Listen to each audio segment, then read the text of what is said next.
नमस्ते हिंदुस्तान, कैसे हैं आप लोग। तो आप सभी को सुनकर थोड़ा सा आश्चर्य होगा, थोड़ी सी खुशी होगी और थोड़ा सा गुस्सा आएगा। सबसे पहले मैं बताऊंगी कि खुशी क्यों होगी। खुशी इसलिए होगी कि हमारे रामलला के भक्त, हमारे रामलला के श्रद्धालु ताजमहल, आगरा के ताजमहल, जी हाँ वही ताजमहल जो एक मकबरा है, कहने को एक शमशान घाट है, क्योंकि उसमें सिर्फ और सिर्फ मुमताज की लाश है, उससे ज्यादा और कुछ भी नहीं।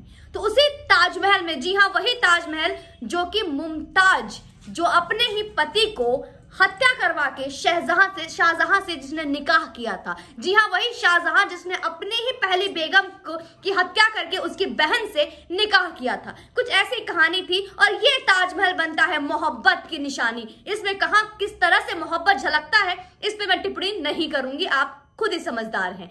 तो उस आगरा के ताजमहल पे आज रामलला के कुछ भक्त बस यूं ही घूमने गए, क्योंकि ये बात झुटलाया नहीं जा सकता कि ताजमहल एक पर्यटन स्थल है, वहां पे कोई भी जा सकता है और वहां पे ऐसा कोई बोर्ड नहीं लगा, कोई रिस्ट्रिक्शन नहीं लगा कि कोई स्पेशल समुदाय के लोग वहां आएंगे और हम हिंदू लोग वहां नहीं जा सकते, हम हिंदू लोगों का जाना वर्जित है। मैंने ऐसा क्यों कहा आपको बताती हूँ। क्योंकि हमारे रामलला के श्रद्धालु हाथ में भगवा लिए, वहां पे भगवा का झंडा लिए पहुंच जाते हैं ताजमहल में, सिर्फ फोटोशूट के लिए। इसमें कोई गुनाह तो नहीं।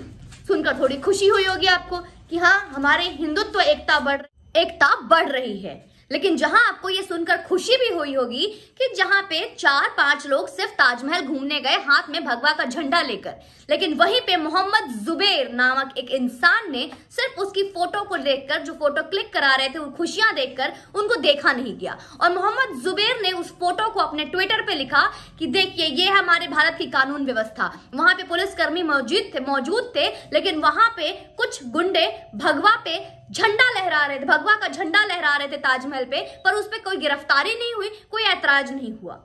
ये अलग बात है, हमने पहले भी एक खबर सुनी थी कि किस तरीके से कृष्ण लला के मथुरा में कैसे फैसल खान आके नमाज पढ़ के चला जाता है, और उस टाइम बात होती है भारत में कितनी सेक्युलरिज्म है और भारत में एकता कितनी ज्यादा है, हिंदू मुसलमान भाई भाई इस तरीके की बात होती है, सांप्रदायिकता की बात होती है। उस तरह सामाजिक एक अलग चीजें बात आती है, एक नया उदाहरण सेट हो जाता है, क्योंकि इस तरीके का उदाहरण, भाईचारा का उदाहरण सेट करने के लिए तो हम हिंदू लोग बैठे हुए हैं ना।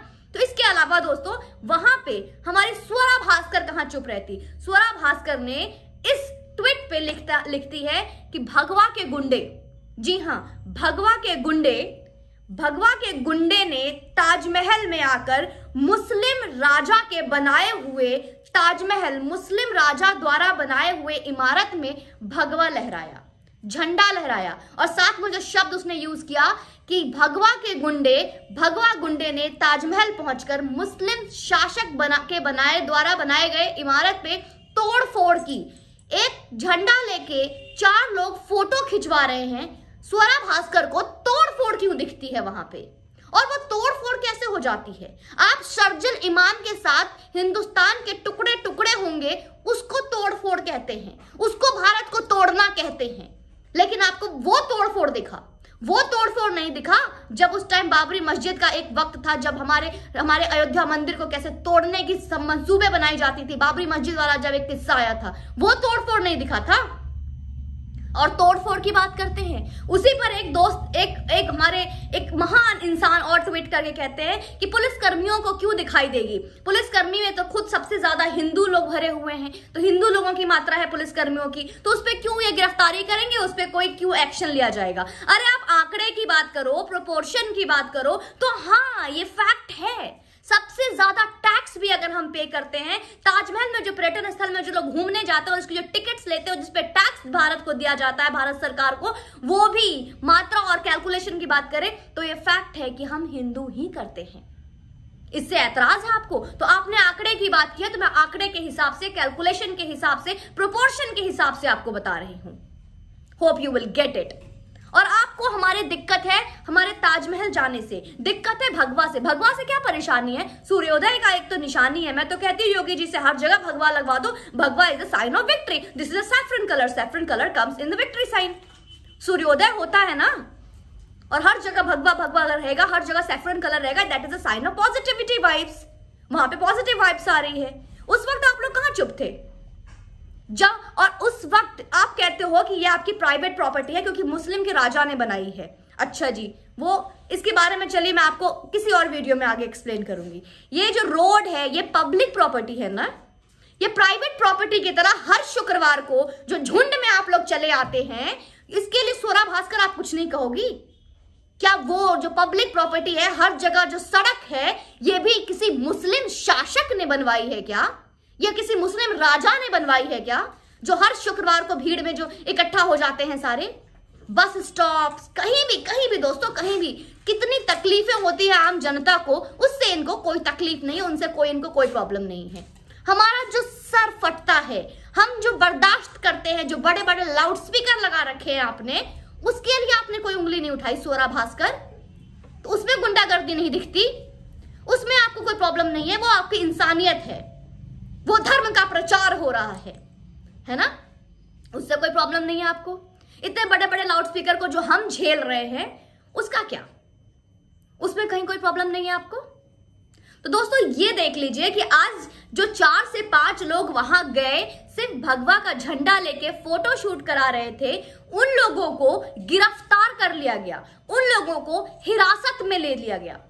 और वजह क्या है, कारण क्या है, ये शायद आप समझ नहीं पाएंगे और मैं समझा नहीं पाऊंगी।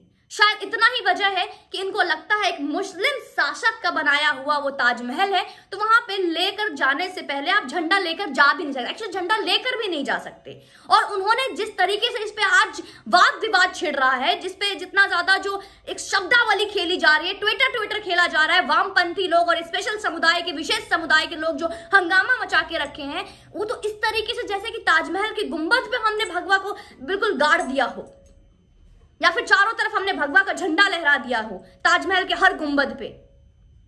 अरे क्या है, शमशान घाट ही तो है, एक मकबरा ही तो है, बॉडी पड़ी है वहां पे, और उसको आप कहते हैं। दोस्तों जैसे आपने देखा, मैंने अपने पुराने वीडियोस में आपको बताई थी किस तरीके से इन्होंने भाग्यनगर का नाम बदल के हैदराबाद रख दिया, इन्होंने किस तरीके से हमारे विष्णु स्तंभ का नाम बदल के कुतुब मीनार रख दिया। जैसे आपको पता है कि दिल्ली के हाई कोर्ट में इसकी वकालत चल रही है, इस पर केस चल रहा है, वो दिन दूर नहीं कि ये इमारत जो खड़ी है वो हमारे विष्णु स्तंभ के नाम से जाना जाएगा। लेकिन ये तब सब संभव हो पाएगा जब आप इस पर आवाज उठाएंगे, जब इसमें आप एकता दिखाएंगे। आज क्यों हुआ, आज उन 4 लोगों को वहां पे सिर्फ झंडा लेकर फोटो खिंचवाने पे पकड़ के ले गए। क्या ये सच नहीं कि वहां पे और भी हमारे हिंदू भाई बहन होंगे? क्या किसी ने रोका? क्या किसी ने आवाज उठाई? क्या किसी ने सवाल पूछा कि हमारा जुर्म क्या है? क्या ये झंडा लेकर फोटो खिंचवाने से ये हमारा बहुत अपराध हो जाता है? किस कानून की किताब में ऐसा लिखा हुआ है कि हमको एक पर्टिकुलर झंडा लेके, तब तो आपको आज भगवा के झंडा से बहुत ज्यादा दिक्कत हो रही है, कल के डेट में कोई तिरंगा लेकर जाएगा, उस पर भी आप जेल में डाल दोगे, क्योंकि आपके लिए एक समुदाय के लिए तो भाई अभी देख लो, आप किसान बैठे हुए हैं वहां पे, पाकिस्तान जिंदाबाद के नारे लग रहे हैं। तो दोस्तों विचार कीजिए इस पे, आवाज उठाइए इस पे, और गर्व से कहिए कि ये हिंदुस्तान है और हम हिंदू हैं। और कोई आपके आंकड़े की बात करता है, कैलकुलेशन की बात करता है, प्रोपोर्शन की बात करता है, तो उनसे प्रमोशन में और मैथमेटिक्स में ही समझाइए कि this is the very much truth that we Hindus are one of the most tax payer in the numbers. हम टैक्स पेयर्स हैं, और क्योंकि हमारे नंबर्स ज्यादा हैं, प्रोपोर्शन में हम ज्यादा हैं। और अगर पुलिस डिपार्टमेंट हो या कोई भी सिविल सर्विस का डिपार्टमेंट हो या प्राइवेट जॉब्स है, अगर उसमें नंबर ऑफ हिंदूज ज्यादा है, इसका मतलब नंबर ऑफ हिंदूज हिंदुस्तान में ज्यादा है।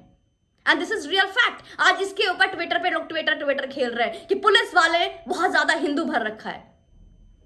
इतना ज्यादा जो टॉलरेंट जो हम करते हैं, जो हम बर्दाश्त करते हैं, जैसे आपने देखा किस तरीके से मुनव्वर फारूकी का सामने आया, मुनव्वर फारूकी यूं मजाक उड़ाता जा रहा है। इसी चीज को लेकर आज देखिए, जब उसे जमानत मिलेगी और उसे जब कागज दिखाने को बोला जाएगा, तो बड़े प्यार से खुशी खुशी वो कागज दिखाएगा, क्योंकि आज जनाब को जमानत चाहिए। यही बात तो पहले हुई थी ना, आज कागज कहां से आ जाएगी आपके पास? कागज तो थी नहीं आपसे। कागज दिखाने का मतलब हम आपको नागरिकता दिखाने की बात करते हैं और आपको भगाने की कोशिश करते हैं। दोस्तों विचार कीजिएगा इस पर कि आपका क्या कहना है, और भगवा कैसे लहराना है, हिंदुत्व को कैसे बचाना है, यह जिम्मेदारी अब आपकी है। जय हिंद, वंदे मातरम।